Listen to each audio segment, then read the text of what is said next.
Good morning students, welcome again online classes.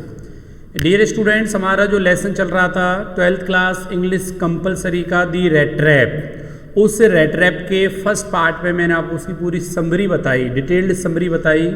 उसका हमने first part पढ़ा, ठीक है। उसमें एक पैराग्राफ की हमने स्टडी की। डियर स्टूडेंट्स, आज मैं उसी रेट रैप का अगला पार्ट लेकर के आया हूँ। अगले पैराग्राफ के हम स्टडी करने जा रहे हैं। डियर स्टूडेंट्स, ये लेसन बड़ा है, इसलिए हम इसके बहुत सारे पार्ट्स में इस लेसन की स्टडी करेंगे और आसानी से करेंगे, धीरे धीरे करेंगे, ताकि ये लेसन हमारे अच्छी प्रकार से समझ में आए, क्योंकि बड़ा लेसन है और बड़ा लेसन होने के साथ साथ एग्जाम के पॉइंट ऑफ व्यू से इम्पोर्टेंट है।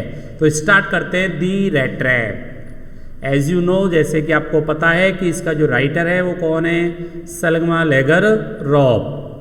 क्लियर? सेलिग्मा लेगर रॉब इसके क्या हैं डियर स्टूडेंट्स, राइटर हैं। अब देखो क्या होता है, अब हम इसकी पैराग्राफ की स्टडी करते हैं। फर्स्ट पार्ट में हमने जाना कि जो वेगाबॉन्ड है, जो पेडलर है, घुमक्कड़ है, वो एक बायर की क्या बनाता है, चूहेदानी बनाता है, और उन चूहेदानियों को वो अपनी मर्जी से बनाता है। जो मटेरियल है वो मटेरियल को वो लोगों से भीख में क्या करता है, मांगता है। फिर भी उसका जो बिजनेस था वो प्रॉफिटेबल नहीं था, इसलिए उसे अपनी आजीविका चलाने के लिए, to keep body and soul together, अपनी आजीविका चलाने के लिए उसे छोटी मोटी क्या करनी पड़ती, चोरी करनी पड़ती। ठीक, तो ये हमने फर्स्ट पार्ट में जाना। तो स्टडी करते हैं हम सेकेंड पार्ट की। तो स्टार्ट करते हैं। तो राइटर कहता है, no one can imagine, no one can imagine, imagine यानी कल्पना करना। नो वन कैन इमेजिन, कि कोई भी कल्पना नहीं कर सकता कि how sad and monotonous life, how sad यानी वो कितना क्या होगा, दुखी, और मोनोटोनस यानी उदास उसका जीवन, कैन अपीयर यानी क्या होता है, प्रतीत होता है, टू सच ए वेगाबॉन्ड, किसके लिए, टू सच ए वेगाबॉन्ड यानी ऐसे वेगाबॉन्ड का मतलब होता है घुमक्कड़ लोगों के लिए। क्लियर? दोबारा से देखो कि राइटर कहता है कि no one can imagine, no one can imagine यानी कोई भी कल्पना नहीं कर सकता, how sad and monotonous life, how sad यानी कितना दुखी और कितना निरस, कितना उबाऊ, उदास उसका जो जीवन है, कैन अपीयर यानी प्रतीत होता है, टू सच्चे वेगाबॉन्ड, किसके लिए, ऐसे घुमक्कड़ लोगों के लिए। क्लियर? कौन से घुमक्कड़ लोगों के लिए, हु प्लॉट्स, जो चलते हैं अलोंग दी रोड्स, कहाँ पे चलते हैं, अलोंग दी रोड यानी सड़क के किनारे किनारे चलते हैं, left to his own meditations, left to his own meditations यानी अपने विचारों में क्या हुए, खोए हुए। ठीक है, तो ये तीनों लाइन मैं फिर रिपीट करता हूँ। तो राइटर कहता है कि no one can imagine, no one can imagine यानी कोई भी कल्पना नहीं कर सकता, how sad and monotonous life, कि कितना दुखी और निराश जो संसार है, कैन अपीयर प्रतीत होता है, टू सच्चे वेगाबॉन्ड, किनके लिए, ऐसे घुमक्कड़ लोगों के लिए, हु प्लॉट्स जो चलते हैं अलोंग दी रोड, कहाँ पे चलते हैं, सड़क के किनारे किनारे चलते हैं, left to his own meditation, अपने ही विचारों में खोए हुए, मतलब थके हुए कदमों से बेचारे सड़क के किनारे पर चलते रहते हैं और अपने ही विचारों में क्या रहते हैं, वो खोए रहते हैं।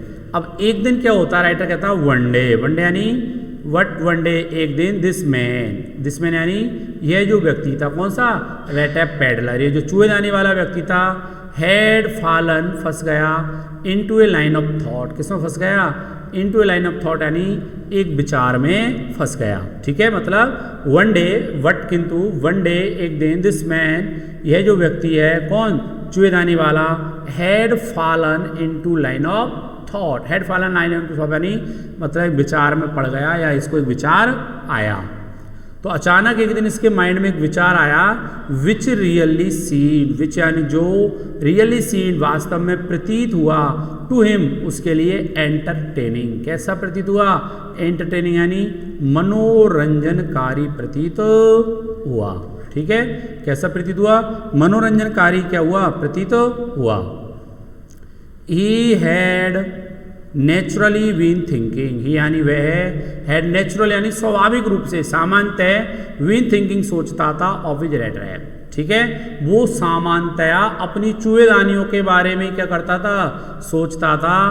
वह जब सडनली अचानक ही was struck by the idea, अचानक उसको एक विचार आया दैट की the whole world about him, कि ये उसके चारों ओर का जो संसार है, द होल वर्ल्ड, चारों ओर का संसार विथ इट्स लैंड्स, इसकी ज़मीन, सी समुद्र, इस सिटीज, इसके शहर, विलेजेस और गांव, was nothing what a big red trap, was nothing, वो कुछ भी नहीं है, what a big red trap, बजाय किसके, एक बड़ी चूहे दानी के। क्लियर। तो डियर स्टूडेंट्स, जो पेडलर था वो एक दिन रोड के किनारे किनारे अपने थके हुए कदमों से चल रहा था, जा रहा था, तो अचानक उसके माइंड में एक विचार आया।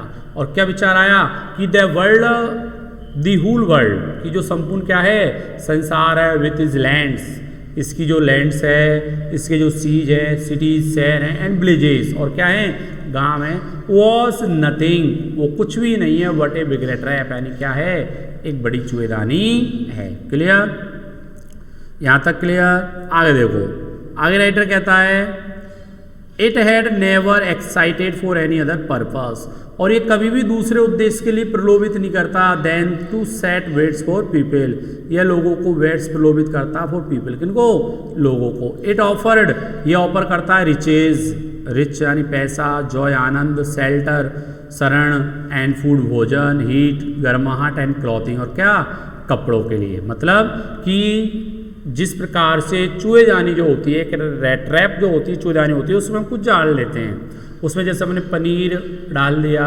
या ब्रेड का टुकड़ा डाल दिया, तो चूहा उस प्रलोभन में, ब्रेड के प्रलोभन में उस ब्रेड को लेने जाएगा, पनीर के टुकड़े को लेने जाएगा, तो क्या हो जाएगा, फंस जाएगा। उसी प्रकार से राइटर ये कहना चाहता है कि संसार में हम क्या प्राप्त करने के लिए, रिचेज, अमीर बनने के लिए, आनंद प्राप्त करने के लिए, भोजन प्राप्त करने के लिए, ठीक है, हीट गर्माहट प्राप्त करने के लिए, क्लॉथिंग कपड़े प्राप्त करने के लिए क्या हो जाते हैं, संसार की चूहेदानी में फंस जाते हैं। एग्जैक्टली यानी ठीक उसी प्रकार से बच जाते हैं एज द रेड ट्रैप, जिस प्रकार से चूहेदानी ऑफर करती है चीज, किसको, चीज पनीर को, एंड पॉर्क और मांस के टुकड़े को, and as soon as anyone let himself, और जैसे कोई व्यक्ति उसमें जाता है, टेम्प्टेड यानी प्रलोभित होता है, टू टच दी वेट, उस प्रलोभन को स्पर्श करने के लिए, तो it closed in on him, या उसे बंद कर देती है, and then everything came to an end, and then everything came to an end, यानी तब प्रत्येक चीज का क्या हो जाता है, अंत हो जाता है। क्लियर। अब आगे देखो, अब क्या है डियर स्टूडेंट्स कि लोग वागों को ये पता चलने लग गया कि जो पेडलर है, जो चूहेदानी वाला है, वो चोर भी है, क्योंकि आपको पता है वो छोटी मोटी क्या करता था, चोरी भी करता था। इसलिए वो संसार के लोग, वो संसार उसके प्रति क्या नहीं रहा, कभी भी दयालु नहीं रहा। तो देखो, the world had of course never been very kind to him, the world यानी ये संसार, हैड ऑफ कोर्स वास्तव में, never been very kind to him, कभी भी उसके प्रति दयालु नहीं रहा। दी वर्ल्ड, ये जो संसार है, हेड ऑफ कोर्स वास्तव में, never been very kind to him, कभी भी दयालु नहीं रहा। सो इसलिए it gave him unwanted joy, वह उसे क्या देता था, अनवांटेड जॉय देता था, अस्वावने आनंद देता था, टू थिंक इल, और वह बुला भला सोचता था, ऑफ इन दिस वे यानी इस प्रकार से। क्लियर। दोबारा से देखो, राइटर कहता है कि द वर्ल्ड यानी ये जो संसार है, हेड ऑफ कोर्स वास्तव में, never been very kind, never been very kind यानी कभी भी क्या नहीं रहा, वो दयालु नहीं रहा, टू हिम किसके प्रति, चूहेदानी वाले के प्रति। सो इसलिए it gave him unwanted Joy, कि यह संसार उसे अनचाहे दुखद बुरे क्या देता था, आनंद देता था। कौन देता था दुखद आनंद, वो संसार। इसलिए टू थिंक यानी वो क्या करता था, सोचता था, क्या सोचता था, वो बुरा भला सोचता था। कौन सोचता था बुरा भला, चूहेदानी वाला उन लोगों के बारे में भरा भला सोचता था। It became a cherished past time, और इट यानी यह है, बिकेम बन गया, चेरिस्ड पास्ट टाइम यानी एक तीव्र समय पास का साधन बन गया, किसका, उस चूहेदानी वाले का भरा बोला सोचना लोगों के लिए क्या बन गया, उसके लिए टाइम पास का साधन बन गया। Office during many dearly ploddings, during many dearly ploddings यानी अपनी अनेक थकावट, डेयरिंग का मतलब क्या है, थकावट, ठीक है, कि अपनी अनेक थकावट भरी यात्राओं के दौरान, कि वो पैदल पैदल जाता था, थक जाता था, इसलिए अनेक थकावट भरी यात्राओं के दौरान टू थिंक, वह सोचता था, और पीपल, किन के बारे में सोचता था, लोगों के बारे में, ही न्यू, वह जानता था, वो at let themselves be caught, कि यह भी एक दिन क्या हो जाएंगे, फंस जाएंगे, इन द डेंजरस स्नेयर, किस में फंस जाएंगे, डेंजरस स्नेयर यानी इस खतरनाक स्नेयर यानी जाल में फंस जाएंगे, नेट में फंस जाएंगे, चूहेदानी में फंस जाएंगे। एंड अदर्स, और जो दूसरे हैं, वो वर स्टिल सर्कलिंग, वो दूसरे क्या करते रहेंगे, सर्कलिंग यानी चक्कर लगाते रहेंगे अराउंड दी वेट, क्या होने के लिए, प्रलोभित होने के लिए। तो ये था आज का हमारा पार्ट। नेक्स्ट पार्ट में हम नेक्स्ट वीडियो में इसके अगले पार्ट के बारे में जानेंगे। तो डियर स्टूडेंट्स, यहाँ पर केवल हमारे 2 क्वेश्चंस एग्जाम की दृष्टि से बनते हैं कि चूहेदानी वाले को ये विचार कहाँ से आया कि संसार एक क्या है, चूहेदानी है। कब आया, जब वो थके हुए कदमों से सड़क के किनारे चल रहा था, तो अचानक उसके माइंड में विचार आया। दूसरा आएगा कि वह संसार उसके लिए अनवांटेड जॉय क्यों देता था, अस्वाभाविक आनंद क्यों देता था, या वो लोगों के बारे में भला बुरा क्यों सोचता था। ठीक, तो ये था, आई होप कि आपके समझ में आया।